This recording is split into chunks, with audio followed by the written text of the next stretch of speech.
오늘 나눌 하나님의 말씀입니다. 열왕기상 3장 4절로 14절까지 말씀 함께 보도록 하겠습니다.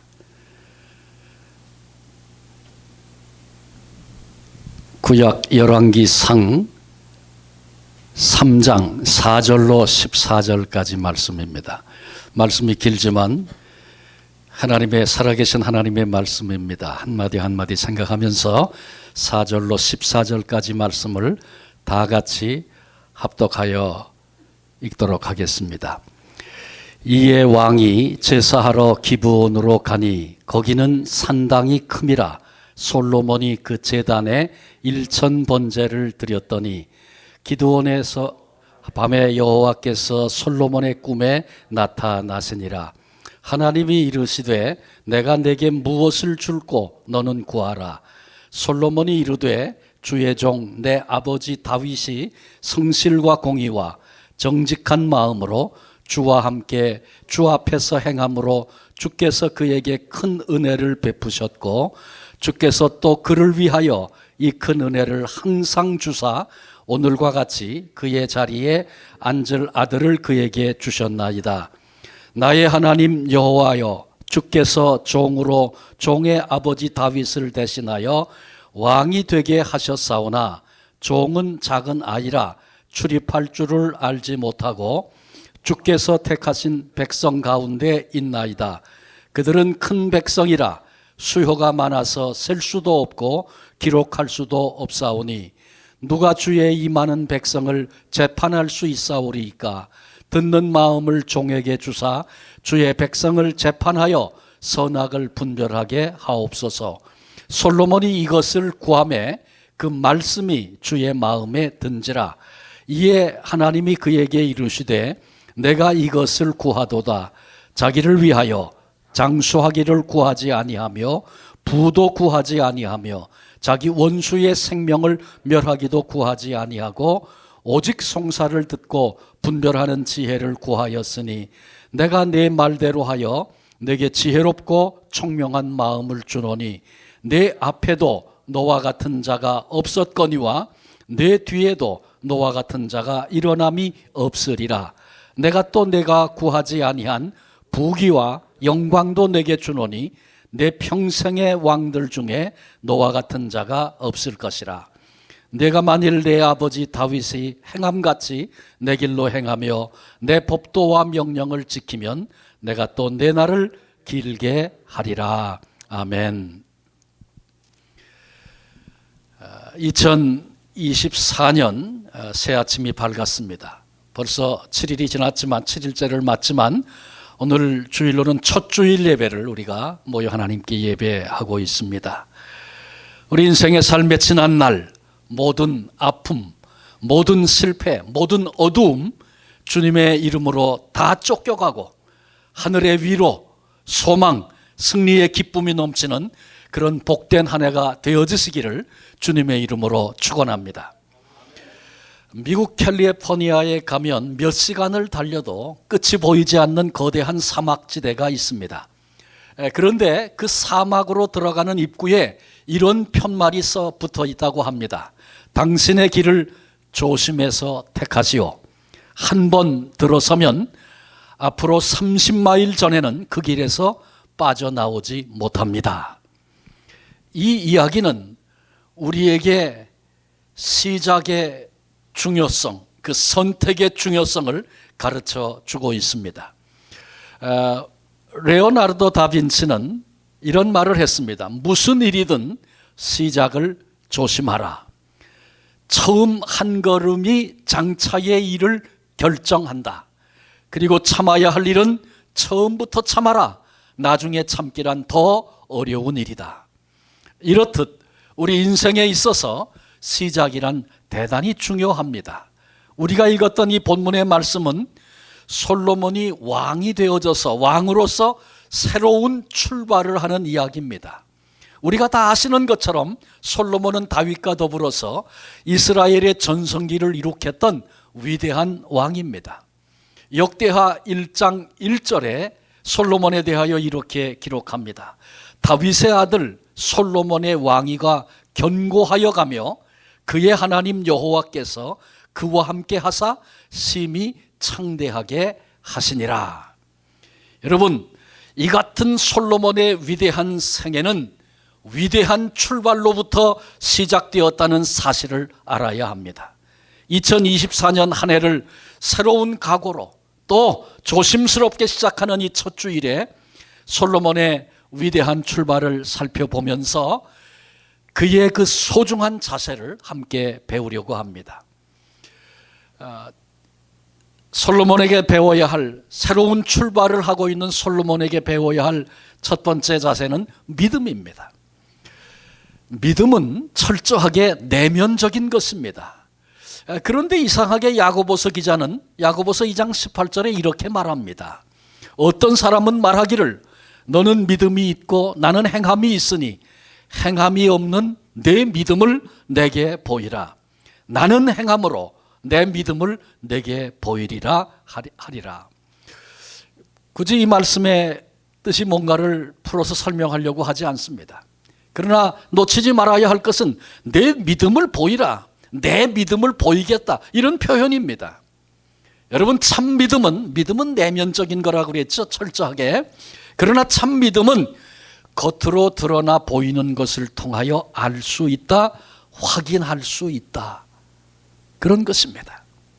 본문의 솔로몬, 자신의 믿음을 드러내 보이는 중요한 사건이 있었습니다.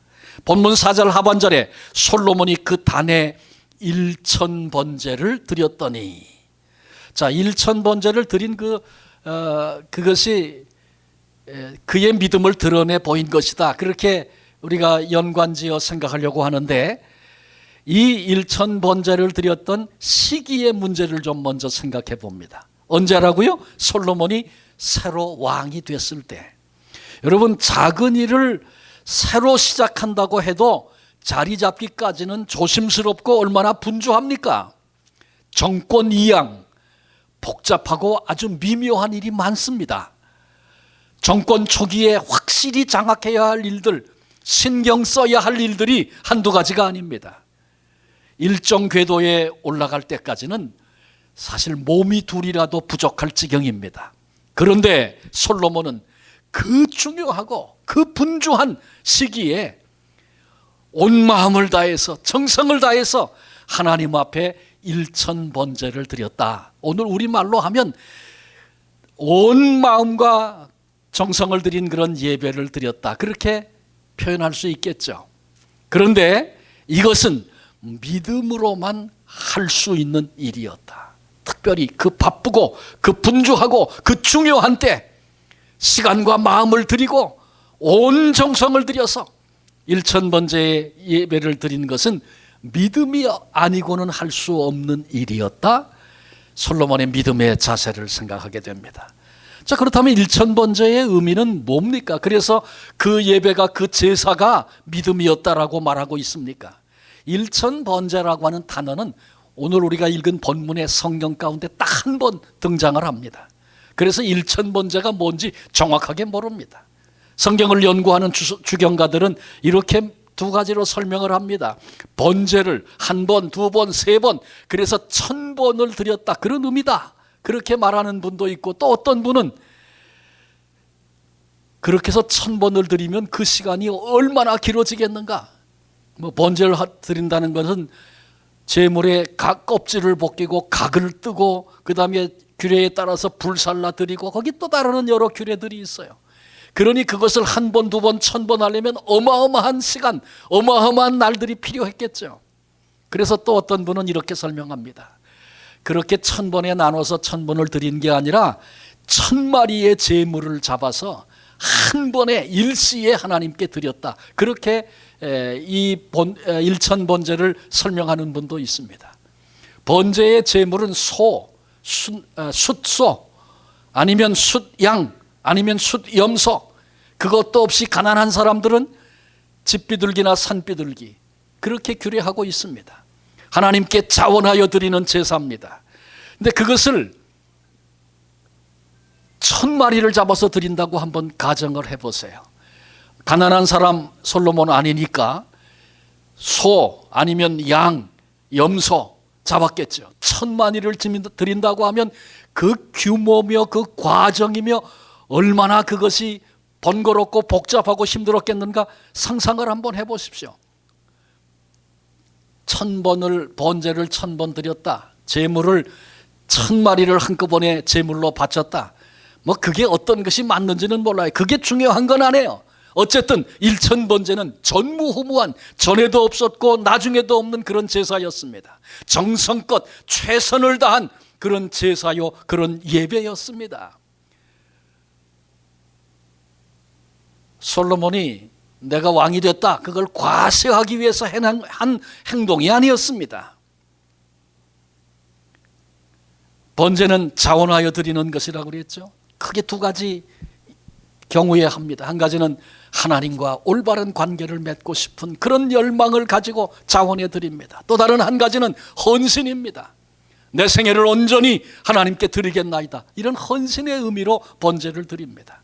왕이 됐으니 이스라엘 민족이, 내가 다스리는 백성들이 하나님과 바른 관계에 있기를 그토록 소원했고, 이스라엘 백성이 하나님께 온전히 헌신하기를 열망하는 그 마음을 가지고 그 제사를 드리지 않았겠나 생각을 해봅니다.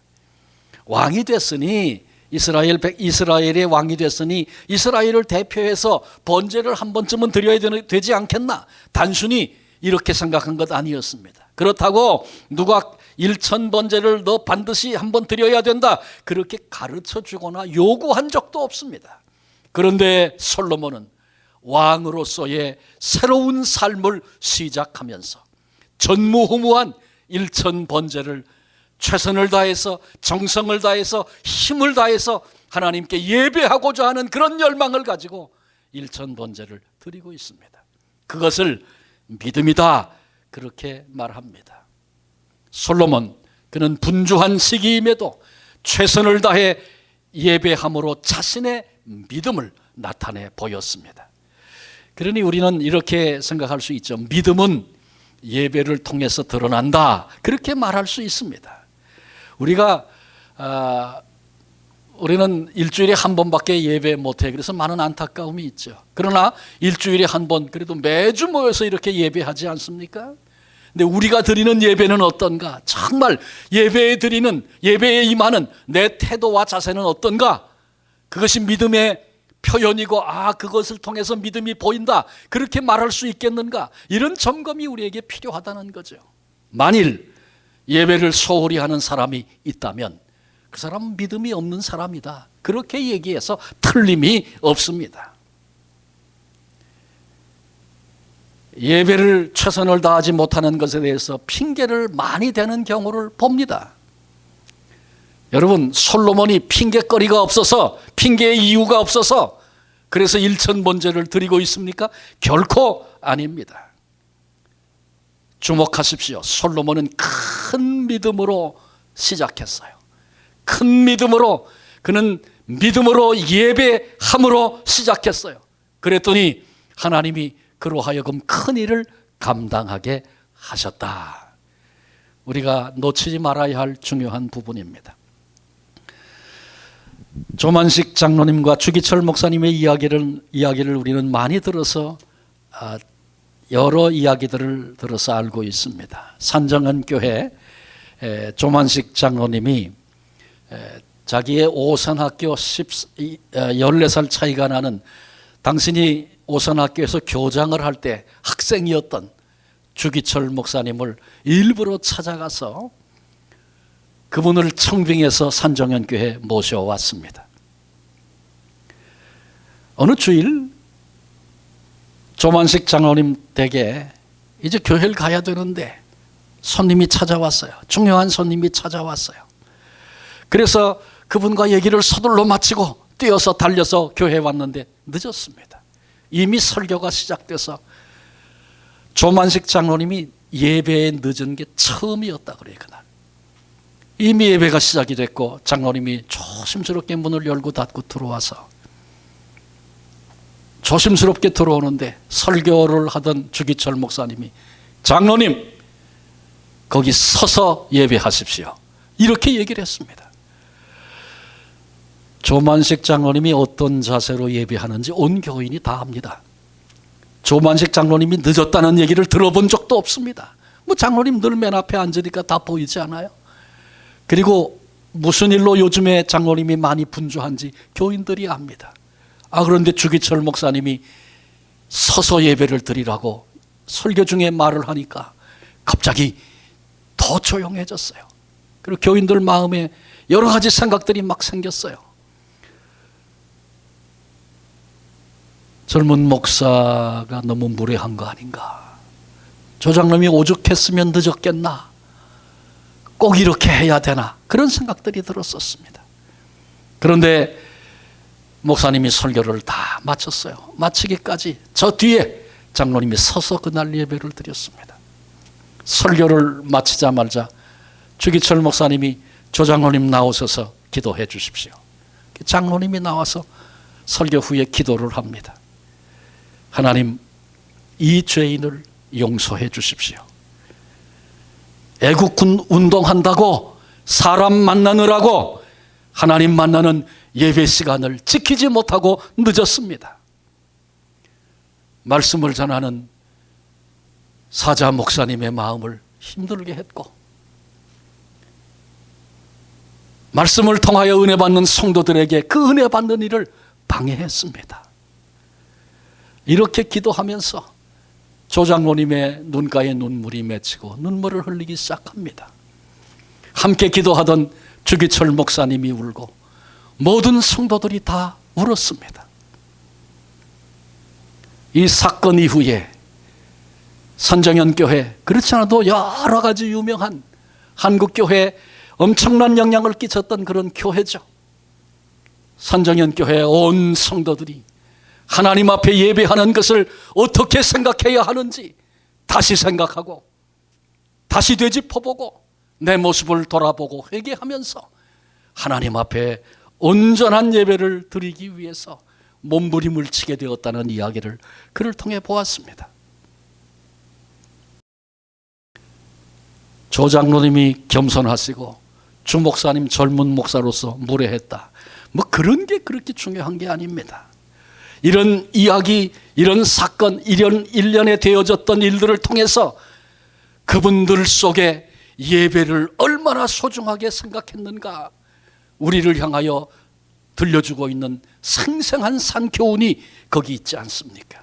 이건 그들의 믿음입니다. 그들의 믿음입니다. 이 이야기를 우리는 말로만 듣고 끝나면 안 됩니다. 우리도 믿음으로 예배해야 합니다. 믿음이 겉의 모습과 행동을 통해서 확인될 수 있다고 말씀드렸죠. 형식이 중요하냐, 내용이 중요하지, 뭐 틀리지 않은 말 같아요. 그러나 거기에 엄청난 함정도 있습니다. 계란의 껍데기는 형식입니다. 안에 내용이, 그게 내용이고 알맹이고 그렇죠. 그러나 껍데기 없는 알맹이는 곧 변질됩니다. 썩어서 버리든지 후라이가 되든지 그럴 것입니다. 껍데기가 전부 다 아니죠. 껍데기 때문에 껍데기만 가지고 그러면 그거 잘못된 것입니다. 그러나 그 껍질이 알맹이 내용을 보존한다는 것 잊지 말아야 합니다. 그래서 솔로몬의 예배를 통해서 그가 가진 믿음이 나타났다, 우리는 그렇게 보는 것이고, 우리도 우리 예배를 통해서 하나님 앞에, 그리고 이 땅에 우리의 믿음을 보여야 한다, 그 말씀입니다. 하나님 앞에 나와 예배하는 우리의 모습은 어떠해야 할까요? 예배할 때 가능하면 껍데기도 중요한 것이라 그랬죠. 오늘 혹시 양복을 입고 평상시에 입었는데 안 입은 분들도 계세요. 뭐 개인을 얘기하는 거 아닙니다. 우리의 자세를 말씀드리는 거예요. 하나님 앞에 예배하니까 우리가 내가 가지고 있는 옷 중에 최선을 다해서 깨끗하게 정리해서 입어야 하는 거, 그것도 우리의 믿음입니다. 우리가 중요한 사람 만나러 갈 때는 그냥 안 가죠. 넥타이 매고 그러고 가잖아요. 그런데 하나님 만나러 온다면서 의복에 대한 준비 없이 온다면 그것도 부끄러운 거 아니겠습니까? 우리의 믿음을 나는 이루고 예배해, 그리고 보이기 위함이 아니고 하나님 뵈러 가는 우리의 정성이고 마음입니다. 시간도 마찬가지죠. 뭐 우리 교인들은 예배 시간 중간에 들어오시는 분은 뭐 거의 없으니까 이 말씀은 뭐 드리나 마나지만 조금 더 일찍 나와서 마음으로 준비하고 기도하고, 그게 믿음으로 드리는 예배다. 헌금을 드리는 일도 마찬가지입니다. 저는 헌금 얘기 목회하면서 거의 안 하는 사람입니다. 우리 교회 교인 수가 적으니까. 그래도 저는 누가 11조를 드리는지 누가 헌금을 하는지 모릅니다. 그렇지만 주보에 나온 통계를 가끔 이렇게 보면 하나님 앞에 우리가 정말 우리 공동체를 지켜내겠다는 그런 마음을 가진 남은 사람들인데, 우리의 마음과 정성이 이거 부족한 것이 아닐까. 하나님 앞에 정말 최선을 다해 드리며, 그리고 우리가 남은 몸부림을 함께 치겠다고 하는 그런 모습이 여기 보여야 되는 거 아닌가. 혼자 또 그런 생각도 해봤습니다. 이게 마음의 아픔이 되신다면, 형편이 문제가 있어서 그렇다면 용서하십시오. 그러나 그것이 하나님께 내 믿음을 드러내는 또 다른 방식이라는 것도 여러분 기억하시고 남은 생에 그렇게 살았으면 좋겠습니다. 사랑하는 성도 여러분, 우리 교회가 한 해를 시작하면서 예배를 대하는, 예배에 임하는 우리의 자세를 솔로몬처럼 새롭게 해서 우리의 믿음을 하나님께 내어 보여드리는 그런 복된 한 해가 되시기를 바랍니다. 두 번째, 겸손입니다. 7절에 보니까 나의 하나님 여호와여, 주께서 종으로 종의 아버지 다윗을 대신하여 왕이 되게 하셨사오나 종은 작은 아이라 출입할 줄을 알지 못하고. 다윗에게 두 아들이 있었습니다. 첫 번째 아들은 압살롬이었죠. 압살롬. 제가 소개하려는 두 아들, 첫 번째는 압살롬이었어요. 압살롬은 외모가 출중한 그런 인물이었습니다. 사람들이 압살롬을 한번 보기만 하면 마음을 빼앗겼어요. 왕이 되려면 저 정도는 생겨야지. 그는 교만한 마음을 품게 되었고 구테타를 일으키게 되었고 종국에는 멸망하게 됐습니다. 그런가 하면 본문의 솔로몬은 그는 겸손한 사람이었다, 그렇게 봅니다. 그가 왕이 되었을 때 나는 부족해서 어린아이와 같습니다, 이렇게 자기 고백을 합니다. 겸손이라고 하는 원문의 뜻은 누르다, 낮추다, 괴롭히다, 그런 뜻을 가지고 있습니다. 그러니 겸손은 자신을 누르고 낮추고 괴롭히는 자기와의 싸움이다, 그렇게 설명할 수 있습니다. 그래서 인간은 누구나 쉽게 자기를 드러내고 기회만 되면 자랑하고 우쭐거리기를 좋아하는 것, 그것이 우리 인간의 약점일 수 있습니다. 여러분, 솔로몬은 지금 더욱이 왕입니다. 왕이 됐습니다. 왕이 되면 우쭐거릴 만도 하지 않겠습니까? 아니, 왕이 우쭐거리지 않는다면 누가 우쭐거릴 수 있겠어요? 그런데 그는 하나님 앞에서 자기를 낮추고 누르고 있습니다. 나는 작은 아이라 언제 어디서 출입을 해야 하는지 모르는 존재입니다. 언제 들어가야 하는지, 어디서 나와야 하는지 그걸 모르는 어린아이와 같은 어리석은 존재라고 자기를 표현하고 있습니다. 저는 이 말씀을 읽을 때마다 유치부 애들이 연극하는 모습이 자꾸 떠올라요. 유치부 애들 연극하면 연극을 걔들이 스토리를 알고 하겠습니까? 선생님이 이렇게 하라니까 이렇게 하고, 외우면 다행이고 안 되면 선생님이 얘기하면 따라서 하고. 그런데 제일 재밌는 거는 언제 들어가는지 언제 나가는지를 몰라. 그래서 나가야 되는데 서 있어. 선생님이 일로 와라 일로 와라. 그래서 내보내고, 너 지금 나가야 돼. 그래서 들여보내고. 그런데 솔로몬은 자기가 그런 존재라는 거예요. 지금이 들어갈 땐지 나갈 땐지, 여기가 들어가야 할 곳인지 나가야 할 곳인지 분별하지 못하는 어린아이와 같은 존재입니다. 여러분, 이 겸손을 우리도 배워야 합니다. 요즘 현대인들은 다 알아서 걱정이죠. 다 알아서. 영국의 신학자 플리처가 한 젊은이가 찾아와서 질문했을 때, 어떻게 내가 위대한 사람이 될 수 있습니까? 이렇게 질문했을 때 이런 대답을 했다고 그래요. 만일 그대가 영국에서 가장 보잘것없는 사람이라고 생각할 수 있다면 하나님은 반드시 그대를 들어 써주실 것입니다. 영국에서 내가 가장 보잘것없는 사람이야, 그렇게 말할 수 있다면, 그러지 않고 그렇게 생각할 수 있다면, 말로만 한번 해버리는 게 아니고 내 생각 속에 나는 가장 보잘것없는 사람, 이 영국 안에서 그런 생각을 가지고 그런 마음을 가지고 산다면 하나님이 그대를 반드시 들어 쓰실 것이다. 하나님이 인생에 반드시 기회를 주실 것이다. 그렇게 설명했다는 이야기는 우리에게 큰 교훈이 됩니다. 우리 이민사회 똑똑하기로는 유명한 사람들 다 아닙니까? 한국에서 그 시대 그때 이민을 와서 모르는 게 없고 경험이 많고, 그래서 똑똑하기로 정평이 나 있는 사람들이 이민사회 사람들 아닙니까? 여러분, 나는 나를 어떻게 평가하십니까?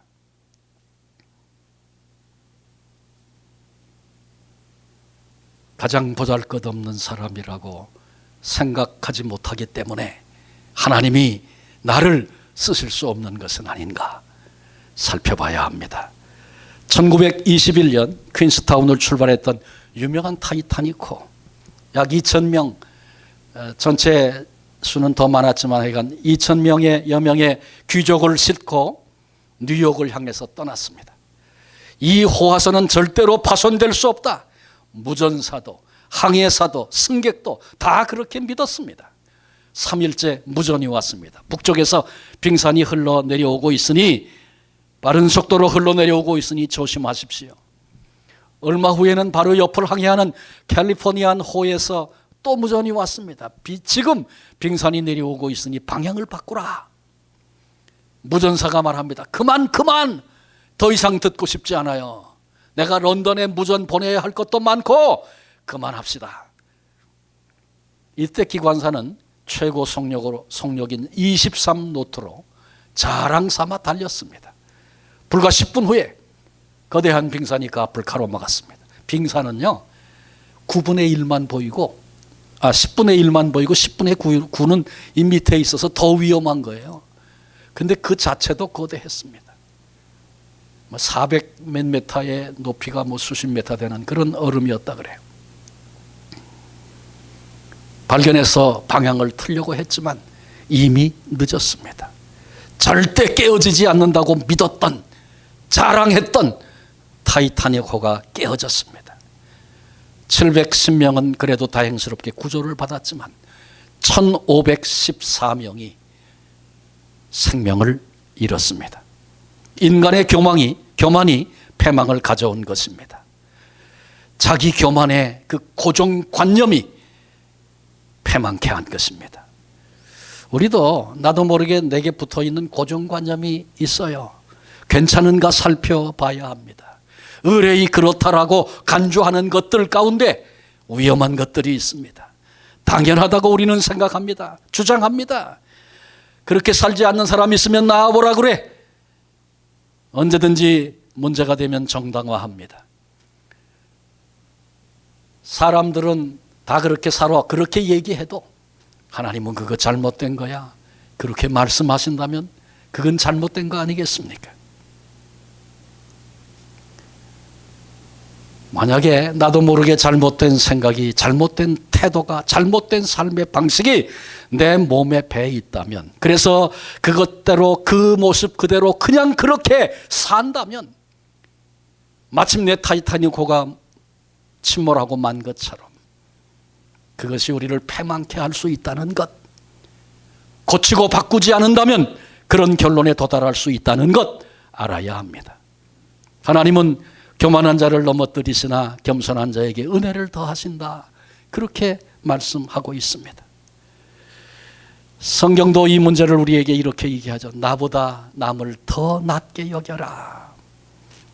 나보다 남을 더 낮게 여겨라. 이것은 겸손의 소중한 부분입니다.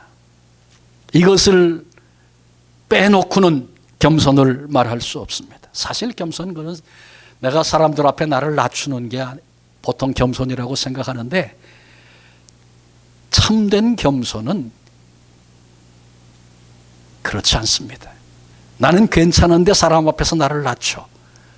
나는 이것을 겸손이라고 다 생각하는데, 나는 괜찮아. 근데 괜찮은 사람인데 나는 낮춰. 오만일 수 있습니다. 참된 겸손은 언제 나오냐 하면 하나님이 보시는 나, 하나님 앞에 내가 어떤 존재인가 그게 보여지고 알아지면 괜찮은데 낮추는 게 아니고 낮아질 수밖에 없는, 엎드릴 수밖에 없는, 하나님의 거룩하심 앞에서 그럴 수밖에 없는, 그것을 경험해야만 겸손의 의미를 제대로 이해할 수 있습니다. 나보다 남을 낮게 여기라, 겸손의 중요한 부분이라고 그랬죠. 그러니까 다른 사람을 대하는 태도, 그것과 겸손은 밀접한 관계가 있다, 그 사실을 알아야 합니다. 우린 살면서 그래도 나는 그러진 않아, 그리고 내 모습에는 점수를 많이 줍니다. 다른 사람의 이런 삐뚤어진 모습은 용납이 안 됩니다. 용납이. 어떤 사람은 그래, 나는 다른 건 몰라도 거짓말하는 건 난 용납할 수가 없어. 그런데 그 사람 속에는 거짓이 없나요? 내 속에도 거짓이 있단 말이에요. 근데 내 거짓에 대해서는 그냥 편하게 잘 넘어가. 다른 사람의 거짓말 용납이 안 된다 그러는 거죠. 다른 건 몰라도 그건 안 된대. 여러분, 이렇게 우리 스스로가 속아 사는 일들이 많습니다. 기억하십시다. 새 삶을 시작하는 솔로몬에게서 배워야 할 겸손, 그리고 하나님이 그것을 기뻐하시고 축복하셨다는 사실, 우리도 배워야 합니다. 조만식 장로님의 그 겸손 얘기 들었잖아요. 우리도 배워야 하는 것입니다. 마지막 세 번째로, 새로운 출발을 하는 솔로몬의 그 위대한 출발은 거기서 사명을 먼저 생각했다는 것입니다. 솔로몬이 이제 누구도 해본 적이 없는 일천번제를 드리고 많은 생각에 잠겨 있다가 얼핏 잠이 들었습니다. 그런데 꿈을 꿨어요. 하나님이 찾아오셨어요. 하나님이 솔로몬에게 물으시는 거예요. 솔로몬아, 내게 무엇을 해줄까? 그런데 그때 솔로몬이 자기를 위해서 건강을 구하지 않고, 부귀와 영화를 구하지 않고, 원수를 멸해 주세요, 그런 거 구하지 않고, 오히려 맡겨주신 백성들, 그들을 어떻게 하면 잘 재판하고 옳은 길로 그들을 인도해 줄 수 있을까? 지혜를 구했습니다. 하나님이 솔로몬에게 맡겨주신 사명, 책임, 그것 때문에 몸부림을 치고 고심하다가 하나님이 내가 무엇 해주랴 물으시니까 어떻게 하면 내가 이 사명을 잘 감당할지 고심하던 솔로몬이 그것을 위해서 하나님 앞에 지혜를 구한 것입니다. 여러분, 왕이 되면 해보고 싶은 게 얼마나 많겠어요. 누리고 싶은 건 왜 없었겠습니까? 그런데 솔로몬은 주신 사명 어떻게 감당할까 노심초사했습니다. 그래서 하나님이 물으실 때 서슴지 않고 지혜를 구한 것입니다. 제가 언제 서양우화 얘기 드렸죠? 할머니, 할아버지, 가난한 할머니, 할아버지가 난로불 쬐고 있는데 천사가 나타나서 세 가지 소원 들어주겠다, 일생일대의 기회를 얻었다 그랬잖아요.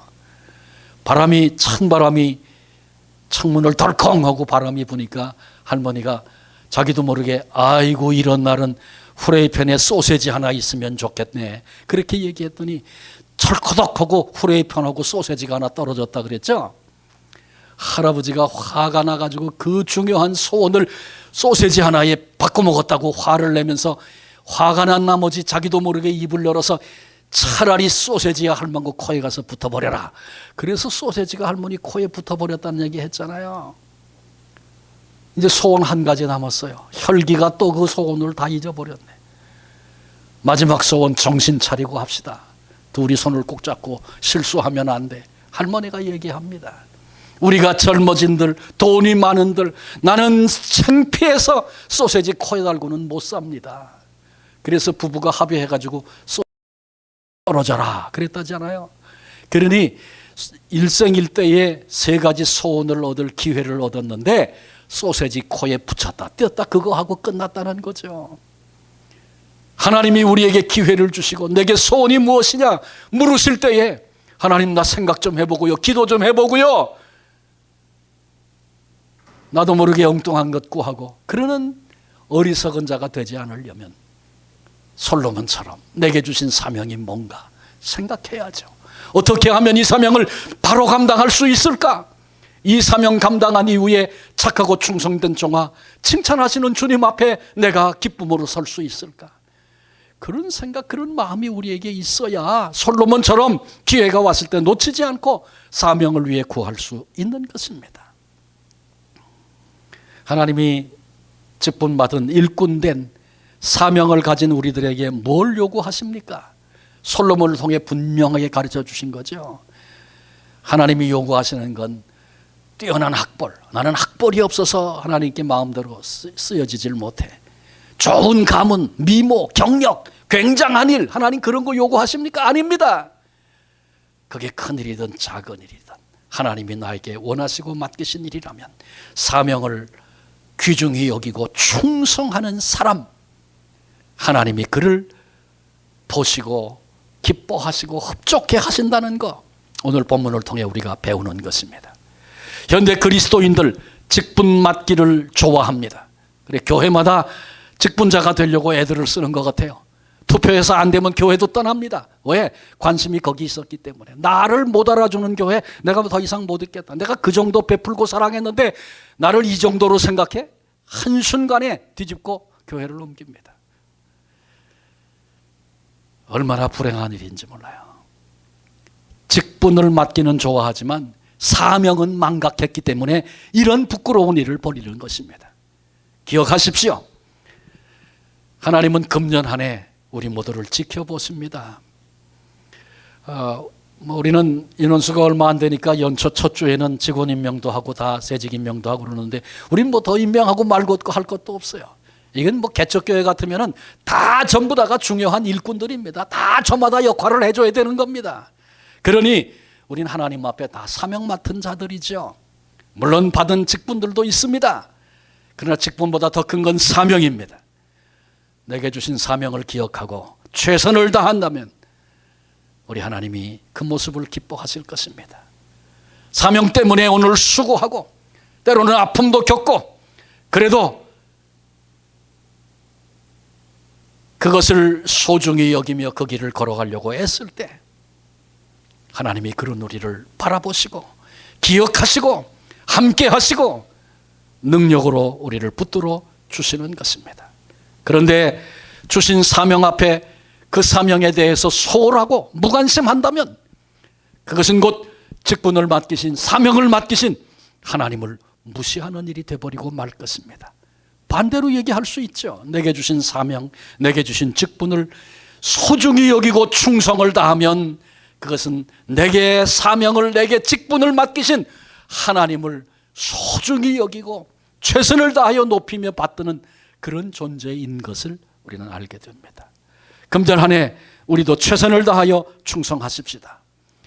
솔로몬이 사명을 위해서 고민하다가 지혜를 구했던 그 모습 하나님이 다 보시고 하셨습니다. 그리고 하나님 마음에 흡족해 하시고 하나님 마음에 맞아 하셨다, 그렇게 말씀하고 있습니다. 그래서 하나님 너무너무 기뻐하셨어요. 솔로몬이 구하지 아니한 부도 수도 영광도 주고 지혜에 있어서 전무후무한 그런 왕이 될 것이라 말씀하시고 실제로 그렇게 해 주셨습니다. 여기서 우리는 축복의 원리를 배우게 됩니다. 하나님은 축복을 선물로 주십니다. 선물, 거저 주시는 거죠. 누구에게?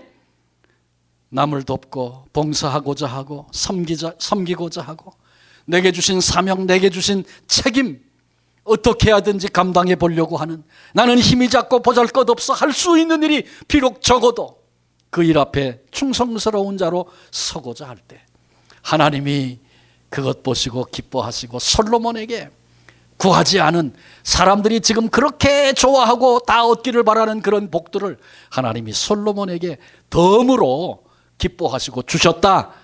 그러니 여기서 소중한 축복의 원리를 배우는 지혜가 우리에게 있어야 합니다. 현대인 너나 할 것 없이 모두가 다 복을 구합니다. 그래서 복을 베개에다가 써놓고 비고 자기도 하고 방 속에 만들어서 깔고 앉기도 합니다. 중국 사람들은 복을 거꾸로 써붙여야 뭐 복이 들어온다나 거꾸로도 써놓습니다. 제가 언젠가 태국에 갔을 때 잠시 쉴 시간이 있어서 나갔다가 안내하는 분들하고 이렇게 나갔다가 코끼리가 있는데 그 코끼리 밑에 여행객들이 막 들어가서 막 엎드려 들어놓고 그러는 거예요. 아니 그 코끼리가 한 발만 밟으면 끝날 텐데 거기 왜 가서 저렇게 엎드리나. 자리가 없어서 못 엎드리고 빨리 비키라고 나도 엎드려야 된다 그러고. 그래서 그 안내하는 분에게 물었더니 코끼리 배 밑에 엎드리면 복을 받는데요. 그래서 그냥 그 난리를 치면서 한 번 밟으면 큰일 날 텐데 또 코끼리가 갖고 놀아. 발을 가지고 몸 위에 이렇게 쓱 놨다가 사람을 갖고 놀아요. 복 한 번 받아보겠다고 못할 일이 없다는 겁니다. 여러분, 솔로몬의 자세를 통해서 수단과 방법을 가리지 않고 복만을 추구하는 어리석음 배워야 합니다. 오히려 우리는 오늘 봉사하고 섬기고 책임과 사명을 감당하는데 우리의 힘을 모으고 그것이 내게 소원이 되어져야 합니다. 그러면 하나님께서 내일 축복의 열매를 거두게 하신다. 솔로몬을 통해서 배우고 알아야 합니다. 예수님도 우리에게 이 원리를 명백하게 말씀하셨습니다. 너희는 먼저 그 나라와 그의 의를 구하라. 그리하면 이 모든 것을 너희에게 더하시리라. 이 말씀 우리가 다 암송하는 말씀입니다. 예수 믿은 지 좀 되면 너희는 먼저 그 나라와 그 의를 구하라. 그리하면 이 모든 것을 너희에게 더하시리라. 다 줄줄줄 다 외웁니다. 그런데 입술로만 지식으로만 외우고 갖고 있다면 그건 어리석은 거죠. 실제로 그 사실을 그대로 믿고 따라야 합니다. 하나님 나라를 먼저 생각하고 하나님의 영광을 먼저 생각하고 이렇게 되면 하나님 영광이 가려지는 게 아닌가? 하나님의 뜻이 뭘까? 하나님의 뜻을 먼저 생각하고 우리 주님의 소원, 주님은 무엇을 원하고 계신가? 먼저 생각하고 주님이 피로 값주고 사신 몸된 교회를 먼저 생각하고 이게 우리가 가져야 할 태도요 자세입니다.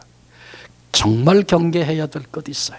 그건 뭐냐 하면 입으로는 하나님 나라, 하나님 영광 뭐 이런 얘기하면서 속으로는 내 뜻, 내 소원, 내 명예, 나아가 내 왕국, 내 이익 이런 것이 자리 잡고 꿈틀거리고 그것이 우선인 거 우리가 경계해야 합니다.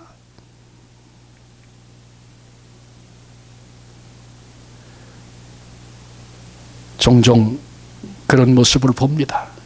다 지도자라고 생각하고 좋은 지도자라고 여기는데 그 속에는 그런 것들이 있어서 입으로는 하나님의 영광을 말하지만 하나님의 영광이 가려지는 것을 두려워하지 않습니다. 하나님의 뜻에 대하여 말하지만 하나님의 뜻을 거절하는 것을 두려워하지 않습니다. 무서운 일입니다. 2024년 벌써 시작해서 7일째를 맞았습니다. 어떤가요? 지난 2023년 우리가 연초 같이 시작했던 때가 엊그제 같은데 23년은 지나간 세월 말 그대로 살처럼 빠르게 그렇게 지나갔습니다. 그렇죠? 그런데 오늘 첫 예배를 드리는 2024년도 예외 없이 아니 그보다 더 빠르게 24년도 지나갈 것입니다. 그런데 그 2024년을 시작하는 첫 주일 오늘 우리의 모습이 우리의 미래를 결정한다는 것 잊어서는 안 됩니다. 똑같은 바람이 불어도 돛을 단 방향에 따라서 배가 동쪽으로 가기도 하고 서쪽으로 가기도 합니다. 여러분 생의 방향도 이와 같습니다. 2024년을 시작하면서 우리의 나의 태도, 자세 이것이 우리의 나의 미래를 결정하고 열매를 결정한다는 이야기를 오늘 우리가 말씀을 통해 살폈습니다. 우리도 모두 오늘 여기서 새 삶을 시작하는 솔로몬의 일천번제를 통해 나타냈던 그의 믿음 그의 겸손, 왕이 되었지만 그가 왕이 될 만한 자질이 있었기에 왕이 되었지만 하나님 앞에서 어린아이와 같아서 언제 들어가야 할지, 언제 나와야 할지, 어디로 들어가야 할지, 어디서 나와야 할지 그런 것조차 구분할 수 없는 어린아이와 같습니다. 하나님이 지혜를 주시지 않으면 안 되겠나이다. 그의 그 겸손. 그리고 그 어떤 것보다 사명을 우선시했던 사명제일주의, 솔로몬이 새로운 출발을 하면서 보여줬던 이런 자세를 통해서 도전을 받았습니다. 솔로몬이 그랬대. 그리고 끝나면 그 나와 상관없는 말씀이지요. 이 말씀을 들으면서 오늘 이 시작이 중요한데 바로 지금 여기서 하나님, 나 믿음으로 예배하는 자, 내 예배 속에서 일천번제와 같은 모습을 우리 하나님이 보시고 기뻐하실 수 있도록 이런저런 일에 핑계하지 않고 하나님 앞에 그렇게 믿음으로 예배하며 살겠습니다. 나보다 남을 낮게 여기며 조만식 장로님이 그러했던 것처럼, 솔로몬이 그러했던 것처럼 하나님 앞에 내 모습을 보고 나를 누르며 겸손하게 살게 하옵소서. 어떤 경우 어떤 상황을 만나도 내게 주신 사명, 그것을 귀중히 여기고 귀중히 붙잡고 그 사명을 감당하느라 노심초사하며 하나님의 은혜를 구하며 다른 것 때문에가 아니라 사명을 감당하기 위해서 하나님 내게 필요한 것, 이런 것입니다. 솔로몬은 지혜를 구했어요. 우리에게 필요한 것은 어떤 것이든 사명 때문에 구하는 것이라면 그것은 너무나 귀하고 아름다운 것 아니겠습니까? 우리도 사명 때문에 그렇게 살아낼 수 있는 그런 삶을 하나님 이 안에 나로 살게 하옵소서. 하나님 앞에 결단하십시다. 그리하여 이 위대한 출발이 우리에게도 있어서 2024년이 이 한 해가 위대한 한 해가 될 수 있는 그런 삶을 살아내는 우리 온 세상 교회 모든 성도들이 되어지시기를 주님의 이름으로 축원합니다. 같이 기도하시겠습니다. 우리 이 시간에는 좀 함께 한 음성으로 기도했으면 좋겠어요. 솔로몬처럼 하나님, 나도 믿음으로 예배하게 하시옵소서. 내가 믿음을 놓치고 예배하고 있지 않습니까? 내 눈을 열어주세요. 하나님, 나도 겸손한 사람, 하나님 앞에 내 모습 보여주세요. 그래서 그렇게 아니면 살 수 없는 그런 존재가 되게 해주세요. 내게 맡긴 사명은 무엇입니까? 생각해 보면서 하나님, 이 사명, 가정에서 부모된 사명도 있죠. 또 사회 속에 감당해 나가야 할 그리스도인으로 감당해야 할 사명도 있습니다. 교회 안에 하나님 나라를 위해 맡겨주신 사명도 있어요. 그걸 저 뒤로 밀어놓고 우선순위에서 아무 상관도 없는 그런 존재가 아니라 우선순위에 두고 그렇게 하나님, 나 살게 하시옵소서. 내가 그렇게 출발하겠나이다. 하나님 앞에 이런 결단의 고백을 드리며 그런 출발이 될 수 있도록 하나님 앞에 기도하며 나아가도록 하겠습니다. 거룩하신 아버지, 감사합니다. 오늘 하나님 앞에 예배하며 솔로몬의 위대한 출발을 살폈습니다. 그 위대한 출발이 위대한 생애를 만들었다고 말씀 들었습니다. 하나님, 2024년을 시작하는 우리가 매해 똑같은 모습으로 그렇게 여기 있는 것이 아니라 이 말씀 앞에서 우리도 하나님 믿음으로 예배하는 솔로몬처럼 우리의 믿음을 예배를 통해 나타내는 아버지 증인들이 되게 해 주옵소서. 솔로몬이 그렇게 겸손했던 것처럼 우리도 하나님 앞에 겸손한 모습 잃지 않고 남을 나보다 낮게 여기며 아버지, 내가 다 아는 것처럼 또 내가 경험이 많고 이런 것들을 통해서 내가 교만하고 우쭐거리지는 않는가 되돌아보면서 아버지 하나님, 겸손한 자리에 설 수 있는 아버지 겸손의 마음을 우리에게 부어 주시옵소서. 사명 때문에 몸부림치던 아버지 솔로몬이 하나님의 마음에 맞았고 하나님이 그 마음에 기뻐하셨고 그래서 지혜만 아니라 구하지 아니한 것까지 하나님이 축복으로 허락하셔서 솔로몬의 생애가 그러했던 것처럼 하나님, 우리도 사명제일주의의 삶이 되게 해 주옵소서. 눈을 뜨면 내게 주신 사명 생각나게 하시고, 하나님 앞에 엎드리면 사명을 위해 무엇을 구해야 할까 알아지게 하시고, 사명 때문에 오늘도 살아가는 그것이 필요한 것이 건강이면 사명을 위하여 건강도 주실 것이고, 우리에게 지혜가 필요하면, 우리에게 아버지 하나님 용기가 필요하면 그것도 사명을 위해 하나님이 우리에게 주실 줄로 믿습니다. 사명 때문에 구하며 그 이상의 것들을 하나님 손안에서 경험하고 이 일을 행하신 분이 하나님이라 영광을 돌리며 살 수 있는 믿음의 승리자들 다 되게 해 주옵소서. 하나님 앞에 새로운 결단을 가지고 출발하려고 저희들 함께 입을 열어 기도했고, 또 그런 시작을 해보려고 하나님 앞에 결단했습니다. 주님, 우리의 마음은 연약하고 둔하지만 성령님 붙잡아 주시면 때를 따라 생각나고 기억나고, 그래서 또 마음을 바꾸고 행동을 바꾸고 발걸음을 옮기는 그런 역사가 일어날 줄로 믿습니다. 연약한 저희들 홀로 버려두지 않으시겠다, 내가 그때도 함께 하겠다 약속해 주신 하나님의 약속, 주님의 약속 때문에 감사합니다. 주님 의지하고 우리가 가졌던 결단 잊지 아니하고 금년 한 해 하나님 앞에서 믿음으로 겸손으로 사명제일주의로 살아내는 하나님의 사람들 되게 해 주시옵소서. 인원수와 상관없이, 우리의 능력과 상관없이 하나님 앞에 바른 자세로 시작하는 이들, 그렇게 살아내려고 몸부림치는 애들 하나님이 붙드시고 하나님이 사용하시고 하나님이 하나님의 영광을 나타내실 줄로 믿습니다. 성도들 한 분 한 분을 통해서 이런 은혜가 금년 한 해 넘쳐나게 해 주옵소서. 감사하옵고 귀하신 예수님의 이름으로 기도합니다. 아멘. 우리 함께